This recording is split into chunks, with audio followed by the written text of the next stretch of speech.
नमस्कार मंडळी. तर आज आपण पोळीपासून अगदी मस्त वेगळ्या चवीचा इथं छान असा नाश्ता बनवणार आहे.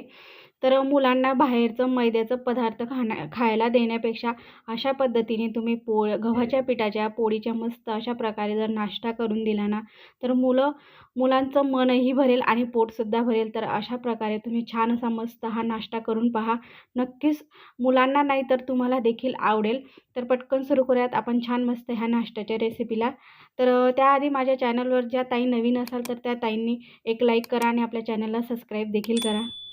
आता सगळ्यात आधी ज्या नाश्त्याला लागणारी जी स्टफिंग असते ना, तर ती तयार करून घेऊयात. तर त्याकरिता इथे मी 2 उकडलेले बटाटे अशा पद्धतीने बारीक असे किसून घेतलेले आहे आणि त्याच्यामध्ये भरपूर अशी आपल्याला बारीक चिरून घेतलेली कोथिंबीर घालायची आहे आणि सोबतच याच्यामध्ये मी ना बारीक चिरून घेतलेली शिमला मिर्च देखील घातलेली आहे.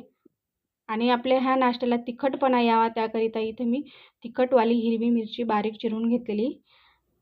आता एक छोटा चमचाभर धना पावडर आणि जिरा पावडर आणि पाव चमचा हळद आणि सोबतच याच्यामध्ये मी इथे ना अगदी पाव चमचा गरम मसाला घातलेला आहे आणि 1 चमचा भरून लाल चटणी आणि अर्धा चमचा इथे मी ना आमचूर पावडर घेतलेलं आहे आणि सोबतच चाट मसाला देखील याच्यामध्ये मी वापरणार आहे आणि 1 चमचा भरून इथे मी ना पावभाजी मसाला घेतलेला आहे. तर पावभाजी मसाला घातल्याने खूप छान मस्त अशा आपल्या ह्या नाश्त्याला चव येते आणि चवीपुरतं मीठ देखील आपल्याला याच्यामध्ये छान असं मस्त टाकून घ्यायचं आहे आणि हे सर्व काही मसाले ना तर ह्या बटाट्यांमध्ये व्यवस्थित आपल्याला मिक्स करून घ्यायचे आहेत. म्हणजे जे काय आपण मसाले घातलेले आहेत ना, तर सगळ्या फ्लेवर आपल्या ह्या बटाट्यांमध्ये मस्त असा उतरला ना, तर मग खूप छान मस्त अशी आपल्या ह्या नाश्त्याला चव येते. तर याच्यामध्ये तुम्ही अजून भाज्यासुद्धा ॲड करू शकतात. पत्ताकोबी किंवा किसून घेतलेलं गाजर ते सुद्धा तुम्ही ह्या नाश्त्यामध्ये ॲड करू शकतात. तर पहा अशा पद्धतीने छान असे आपले सर्व काही जे मसाले घातले होते ना, तर ते व्यवस्थित असे मिक्स करून झालेले आहेत. आता लगेचच आपण इथं हा छान असा नाश्ता करायला घेऊयात. तर त्याकरिता पहा अशा पद्धतीने मी इथं पोळी घेतलेली आहे. तर घरामध्ये अशा पद्धती जास्तीच्या पोळ्या असतील ना, तर छान असा आपला हा नाश्ता बनवून तयार होतो किंवा शिळी पोळी असेल ना, तरीसुद्धा चालतं. तर त्या पोळीला आपल्याला काय करायचं आहे, इथं टोमॅटो केचप मी इथं घेतलेलं आहे आणि छान असं आपल्याला याच्यामध्ये सगळ्या पोळीला व्यवस्थित असं पसरवून घ्यायचं आहे.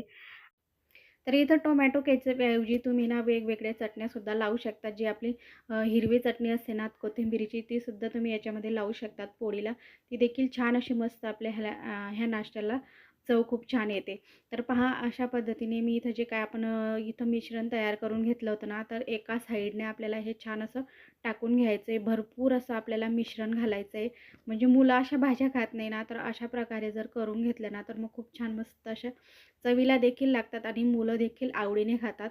तर अशा प्रकारे पहा असं पसरवून घेतले मी एका साईडला. तर अशा पद्धतीने मस्त सारण असं पसरवून झालं ना, तर याच्यामध्ये बारीक आणि हुबा चिरून घेतलेला कांदा मी याच्यावरून टाकून घेणार आहे. तर खूप छान मस्त आपले हे कांदे जर घातले ना, तर मस्त अशी चव लागते. ज्याला इथं कांदे आवडत नसतील ना, त्यांनी नाही वापरले ना, तरीसुद्धा चालेल. आता वरून मी अगदी थोडीशी ना इथं चिमूटभर लाल चटणी आणि थोडंसं अगदी गरम मसाला तर इथं तुम्हाला नाही टाकले ना तरीसुद्धा चालेल, कारण आपण भरपूर असे ना याच्यामध्ये मसाले वापरलेले आहे. चालेल. आता वरून याच्यामध्ये मी ना भरपूर असं चीज टाकून घेणार आहे. तर चीजऐवजी तुम्ही याच्यामध्ये पनीरसुद्धा टाकू शकतात. खूप छान मस्त असं चवीला लागतं. अशा पद्धतीने जर चीज टाकून घेतलं ना भरपूर, मुलं एकदम आवडीने खातात. म्हणजे खूप छान मस्त अशी वेगळी आणि मस्त भन्नाट अशी आपली ह्या नाश्त्याची चव लागते. तर अशा प्रकारे आपल्याला एका बाजूने ह्या प्रकारे अशी फोल्ड करून घ्यायची ही पोळी. म्हणजे वरून अशी थोडंसं ना दाब द्यायचा आहे. म्हणजे छान अशी मस्त ही पोळी ना ह्या वरचा भाग ह्या पद्धतीने ह्या खालच्या पोळीला व्यवस्थित असा चिटकवून घ्यायचा आहे. अगदी बरोबर मापाने आपल्याला छान असं चिटकवून घ्यायचं आहे. म्हणजे जे काही सारण आहे ना, तर ते खाली पडणार नाही. आता इथे मी तव्यामध्ये ना 1 चमचाभर आहे ना तूप टाकून घेतलेलं आहे. आणि त्याच्यामध्ये आपल्याला जी काही आपण पोळी तयार करून घेतली होती ना, तर ती व्यवस्थित आपल्याला मस्त अशी ठेवून घ्यायची. म्हणजे छान अशी मस्त कुरकुरीत होईस तोपर्यंत आपल्याला एका साईडने ना मस्त इथं भाजून घ्यायची आहे. तर पोळी तर आधीच आपण ही मस्त अशी शिजवून घेतलेली आहे. त्याच्यामुळे आहे ना, आपल्याला जास्त वेळ लागत नाही. अगदी कुरकुरीत होईस तोपर्यंत आपल्याला छान अशी दोघी पण बाजूने आलटून-पलटून छान कुरकुरीत होईपर्यंत भाजून घेणार.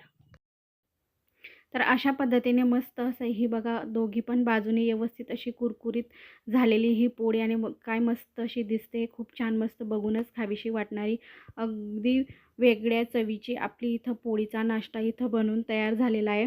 तर मधल्या वेळेत जर का तुम्हाला भूक लागली तेव्हासुद्धा तुम्ही ही झटपट असा आपला हा नाश्ता बनवू शकतात. तर पोळ्या तर आपल्या घरामध्ये शिल्लकच असतात. अगदी घरगुती साहित्यात आपला हा मस्त असा नाश्ता बनून तयार होतं आणि मुलंसुद्धा आवडीने खातील. भरपूर असं तुम्ही याच्यामध्ये चीज किंवा पनीर वापरा. तर त्याच्याने खूप छान मस्त ह्या नाश्त्याला अजूनच जास्त मस्त अशी चव येते. तर पहा अशा प्रकारे मी इथं पोळींचा नाश्ता तयार करून घेतलेला आहे. आता आपल्याला याच्यामधून आहे ना कट करून घ्यायचा. अगदी मधोमध आपल्याला अशा प्रकारे ना व्यवस्थित अगदी हलक्या हाताने मस्त असा कट करून घ्यायचा आहे. तर पहा अशा पद्धतीने आपली मस्त हेल्दी आणि टेस्टी अशी भरपूर सारण भरलेली पोळीचा नाश्ता इथं बनवून तयार झालेला आहे. अगदी बाहेरचं खाण्यापेक्षा अशा प्रकारे झटपट तुम्ही अगदी 5 ते 10 मिनिटात हा नाश्ता बनवून तयार होतो. खूप छान मस्त चवीलासुद्धा लागतो आणि वेगळ्या काहीतरी वेगळं आहे म्हणून मुलंसुद्धा आवडीने खातील. तर पहा अशाच प्रकारे व्यवस्थित आपल्याला सगळ्या पोळींचा मी इथं नाश्ता बनवून घेतलेला आहे आणि खूप छान मस्त अशी चव लागते.